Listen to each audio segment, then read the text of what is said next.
वराह जयंती भाद्रपद मास के शुक्ल पक्ष की तृतीया तिथि को मनाई जाती है। हिंदू धार्मिक मान्यताओं के अनुसार इस तिथि को भगवान विष्णु ने वराह अवतार लिया था और हिरण्याक्ष नामक दैत्य का वध किया।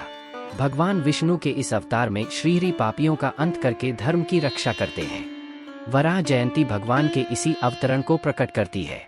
इस जयंती के अवसर पर भक्त लोग भगवान का भजन कीर्तन व उपवास एवं व्रत इत्यादि का पालन करते हैं।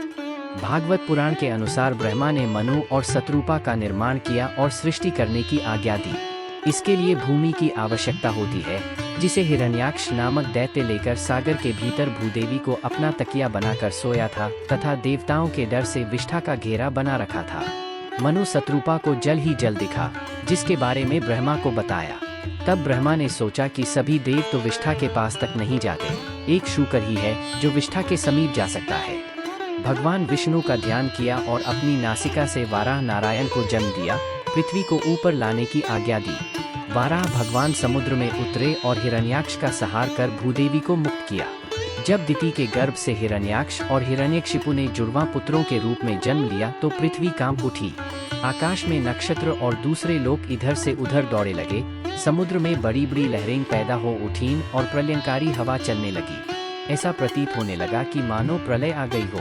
हिरण्याक्ष और हिरण्यकशिपु दोनों पैदा होते ही बड़े हो गए। दैत्यों के बालक पैदा होते ही बड़े हो जाते हैं और अपने अत्याचारों से धरती को कंपाने लगते हैं। यद्यपि हिरण्याक्ष और हिरण्यकशिपु दोनों बलवान थे, किंतु फिर भी उन्हें संतोष नहीं था। वे संसार में अजेयता और अमरता प्राप्त करना चाहते थे। हिरण्याक्ष और हिरण्यकशिपु दोनों ने ब्रह्मा को प्रसन्न करने के लिए कठिन तप किया।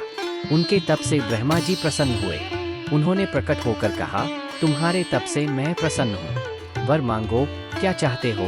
हिरण्याक्ष और हिरण्यकशिपु ने उत्तर दिया, प्रभो, हमें ऐसा वर दीजिए जिससे न तो कोई युद्ध में हमें पराजित कर सके और न कोई मार सके। ब्रह्मा जी तथास्तु कहकर अपने लोक में चले गए। ब्रह्मा से अजेयता और अमरता का वरदान पाकर हिरण्याक्ष उद्दंड और स्वेच्छाचारी बन गया। वह तीनों लोकों में अपने को सर्वश्रेष्ठ मानने लगा। दूसरों की तो बात ही क्या, वह स्वयं विष्णु भगवान को भी अपने समक्ष तुच्छ मानने लगा।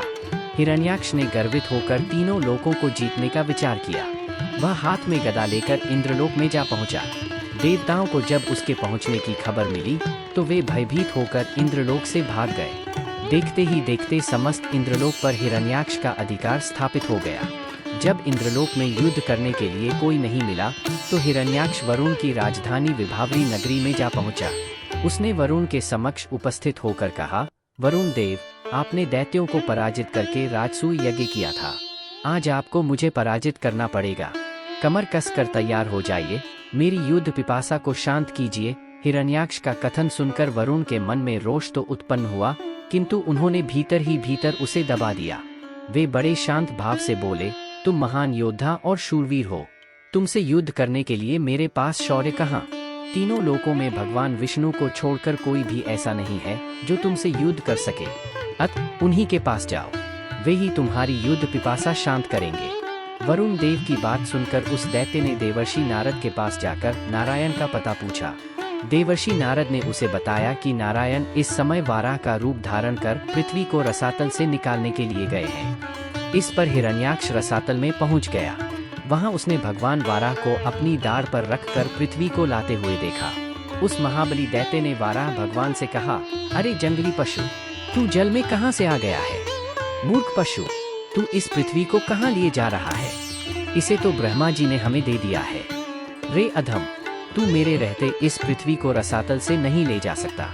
तू दैत्य और दानवों का शत्रु है, इसलिए आज मैं तेरा वध कर डालूंगा। हिरण्याक्ष के इन वचनों को सुनकर वाराह भगवान को बहुत क्रोध आया, किंतु पृथ्वी को वहां छोड़कर युद्ध करना उन्होंने उचित नहीं समझा और उनके कटु वचनों को सहन करते हुए वे गजराज के समान शीघ्र ही जल के बाहर आ गए। उनका पीछा करते हुए हिरण्याक्ष भी बाहर आया और कहने लगा, रे कायर, तुझे भागने में लज्जा नहीं आती? आकर मुझसे युद्ध कर। पृथ्वी को जल पर उचित स्थान पर रखकर और अपना उचित आधार प्रदान कर भगवान वाराह दैत्य की ओर मुड़े और कहा, अरे ग्राम सिंह, हम तो जंगली पशु हैं और तुम जैसे ग्राम सिंहों को ही ढूंढते रहते हैं। अब तेरी मृत्यु सिर पर नाच रही है। उनके इन व्यंग वचनों को सुनकर हिरण्याक्ष उन पर झपट पड़ा। भगवान वाराह और हिरण्याक्ष के मध्य भयंकर युद्ध हुआ और अंत में हिरण्याक्ष का भगवान वाराह के हाथों वध हो गया। भगवान वाराह के विजय प्राप्त करते ही ब्रह्मा जी सहित समस्त देवतागण आकाश से पुष्प वर्षा कर उनकी स्तुति करने लगे।